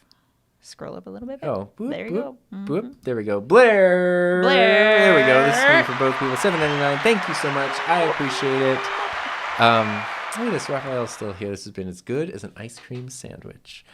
That's pretty dang good. Oh, look at that. Someone's doing a pun. It was a long road, but you knew how to walk on it. Yeah, sometimes I wasn't sure if I would make it. Oh my gosh. Anyway, yours is better, so you get the honorary rim shot there. Okay. So, is there anything that you want to do that you haven't done yet on your channel? Yes. I would love to I would love to do stuff where I don't have to always be in here. I love filming in here, and this is my playroom, but also being out in the world and things a little different. It's tough right now. But I would love to find more ways of just bringing, even if it's literally I'm doing a lens review, but instead of the test footage being in here, just go to a park or a field or go on a hike or whatever and get some cool test shots, that kind of stuff. And it's visually really fun, but that's not anything crazy. I'd love to do more live streaming. I'd love to find ways to do good collaborations, especially virtually, that are more than just here's my half of the video and the other person's half of the video, but a little more unique. Working with people is really, really fun. Yeah, I mean, I'm really happy with it, and it's just very rewarding and wonderful to have such an awesome community. So I hope everybody knows how much I appreciate that. And if I go into it too much more, I will cry. So I'm not going to do that. Oh, cute. Oh, wait. Michael said USB-C cables. I don't know. I just got... they are. Oh, that's what you're saying. They are. That is the brand of them. They're blue and they're braided USB cables. I really love braided cables. Yes. So that is what I use. You're right. Yeah. And they work great. And I have tons of them. I have a bunch of USB-A to USB-C, USB-C to USB-C, and micro HDMI to full HDMI. And they all work terrific. Whoa, we have another Hawaiian. Oh, you got super chat. Oh, great content. Great content. Great for content. your super chat. Content. Tusif will get that call. Go check out Tusif's channel. We're talking about other channels support. I shouldn't say shockingly, but really high quality, good stuff, amazing. And Jessica Faith. This might be a good. Oh wait. How do I get over that nervous feeling of feeling like I'm already doing things everyone else does? Yes. Oh, it's hard. Yes. So I literally, still have that. I know I keep plugging this, but the podcast I recorded that came out today is called Being Authentically Authentic. And it's literally about that. Because it's like going on a roller coaster. So you could go to a theme park back when theme parks were open, and 1 million people could have ridden a roller coaster, and you could go well, they already rode it. They already had the excitement, so I don't need to ride it. But your experience is going to be unique. And the same thing goes with what you create. You might take a sunset photo, I don't know, a type of photo that other people take, but your experience in creating it, your point of view in putting it out there are going to be what help it stand out and what makes it unique. And especially if you can share, I don't know if you're sharing on social media or something, but you share kind of the story behind it. I had to get up this early to go do this thing, or I'm working with a new technique or whatever. That gives it a context that is going to be super unique, even if it's a photo that other people might have already taken before. You have 3 super chats. Oh, right. Raphael, thank you so much. Much appreciated. Again, go check out Raphael's channel because I've learned so much from there. He's a true pro. Nice. For sure. And then we got $4.99 from I Edit Projects. I edit projects too. I just subbed. Congrats on 40K. Thank you so much. I love your profile picture. I'm a big fan of backlighting like that. Desk. And then we've got FBSWG Sonoma. I'm so sorry. This is the first day of school and I'm just butchering everybody's name. Look at Chili Days Beats. There you go. You heard him. Look at Chili Days Beats. Them beats is fresh. Oh, I have to go. Okay. So that means we can take care of our dogs anyway. Yeah. This has just been so much fun. I don't want to stop. But well, I can go take care of the dogs. if you want to hang out for a little. Okay, maybe I'll hang out till. Yeah. Oh my God, it's already 6. Yeah. Okay. So let's all say thank you and adieu to. How do you wait? Sayonara. Sayonara. Sayonara. There you go. So thanks, Heather, for being my Aw. wife, but also for. You're welcome. You could have said no, but you didn't. And thanks for just like being the other half of the channel, whether or not people know that or not. That's so sweet. Yeah. Well, congrats. Thanks so It's much. so well deserved. I don't have like music to play you off to or anything, but we can give you a round of applause. All right, guys. Give this video a thumbs up if you haven't already. Make sure to hit that subscribe button if you're new here. Yes. And if you have any requests for content, leave them in the comments. Yeah, I feel like I really should go help the dogs out and stuff. Okay, bye. Okay, so Heather's going to go out. I'll wrap it up here on my own. I might take your chair because my drum stool is not comfy right now. Sayonara. Hold on. Oh, hold on. I know. Ah! There we go. So this is our Corgi Finley. This is Finster. He's 8 months old this month. There he is. Hello. Oh my God. And he's a very good boy. Okay. I'm going to go take care And of he that wants now. to go outside right now. Bye, everybody. All right, I'll wrap it up here. Oh, we'll get the comfy chair.